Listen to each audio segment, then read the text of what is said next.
Somewhere you keep a picture of your future self. Maybe an actual list.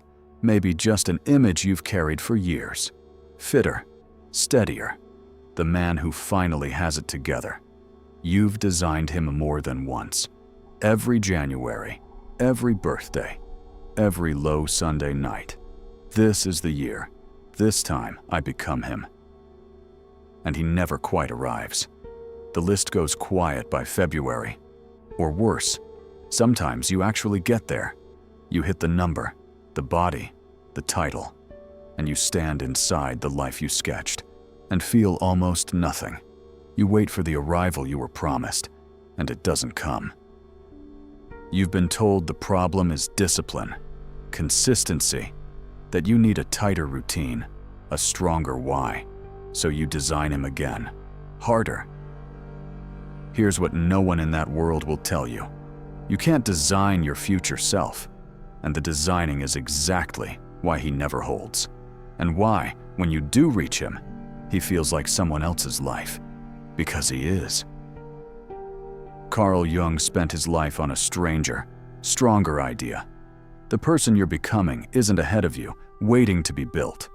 He's already in you, the way the oak is already in the acorn, and he's been trying to reach you the whole time. By the end of this, you'll know how to recognize him, and it's almost the opposite of everything you've been doing. Start with why the man on your list never sticks. When you sit down to design your future self, who do you think is holding the pen? You assume it's you, but the part of you doing the sketching has already been shaped by your parents, the men you envied, the era you were born into. Jung called the mask we assemble to meet the world the persona, the self built from what you're supposed to want. And when the persona designs your future, it designs more of itself, a better mask, a more impressive version of the same borrowed man. That's why hitting the goal rings hollow.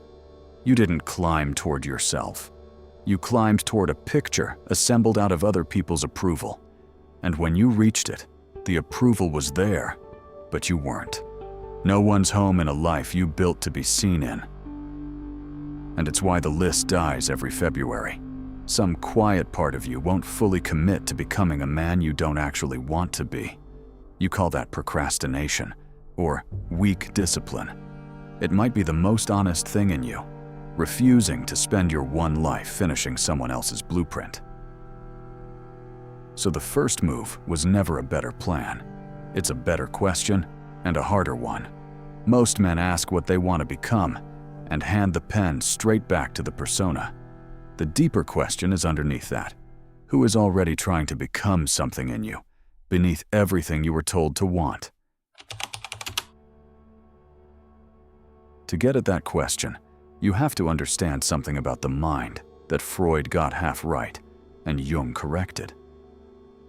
Freud looked at a man and saw a creature pushed entirely from behind, driven by his childhood and his wounds.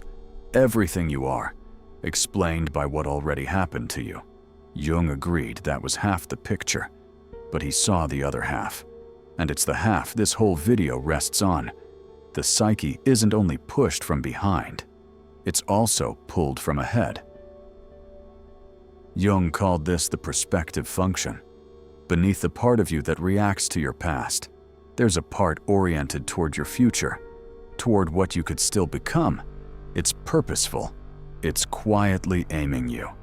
He saw it most clearly in dreams, not just disguised wishes about the past, as Freud thought, but images that anticipate, that show a man the step he hasn't taken yet. This is the acorn and the oak. An acorn isn't an undisciplined version of a generic tree, straining to design itself into something impressive. The oak is already written in it. It doesn't invent what it's becoming. It grows toward what it already, in some deep sense, is. You have an oak in you. Jung's name for it was the self, not the small, everyday you, but the whole pattern of who you're meant to become, present from the beginning like a seed. Your future self was never out ahead of you, somewhere to be constructed. It's underneath you, already here, pulling. Here's the part you can use. If the man you're becoming is already in you, pulling, then he's been trying to reach you your whole life. You were just taught to ignore the messages because they don't arrive as plans. They arrive as feelings you dismiss. The first is what genuinely pulls your attention, not what you think should interest you, but what you keep drifting back to when no one's watching and there's nothing to prove. That drift is a compass. You've been treating it as a distraction from your real goals. It may be more honest than your goals. The second is envy, not the cheap kind. The specific, almost painful pang toward one particular man, living one particular way. Jung understood that what we envy is often our own unlived life, showing up in another man's hands. That envy isn't telling you to want his things. It's telling you something in you is unlived and pointing straight at it. The third is the dream that keeps coming back, the recurring image, the road you keep walking in your sleep. Jung would say that's the prospective function, knocking, showing you the door you keep passing in waking life. And the fourth, strangest one, your boredom, not tiredness, that specific, restless flatness inside a life that looks fine on paper. Boredom like that isn't a flaw in you. It's the oak, root-bound in a pot the persona built, telling you the container has gotten too small. None of these are problems to fix.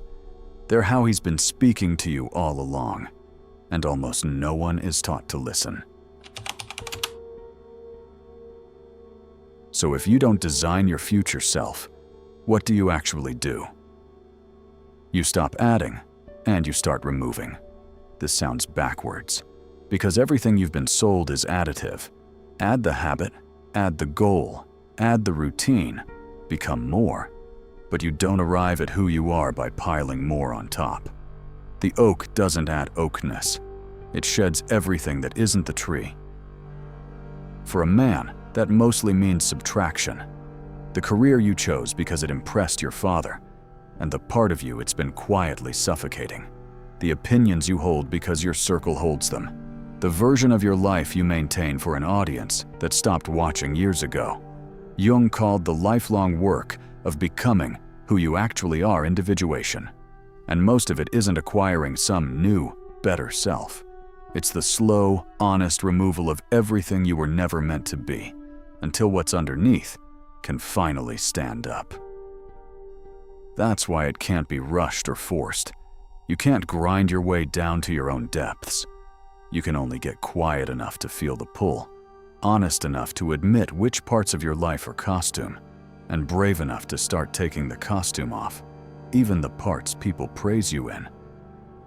That's the real work, not building a more impressive man on top of the one you are, clearing away everything that's been burying the one you already were. So go back to that list, the man you keep trying to design.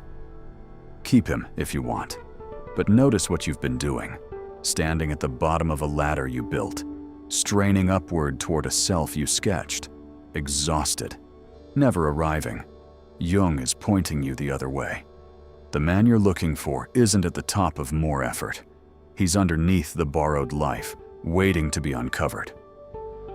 Your future self already exists. He's in the thing that pulls you, the man you envy, the dream that won't leave, the boredom you keep medicating. He's been there since you were a boy, patient, still reaching for you. So stop trying to become someone. Get quiet enough to hear who you already are. The oak was never waiting for a better plan. It was waiting for you to stop blocking the light,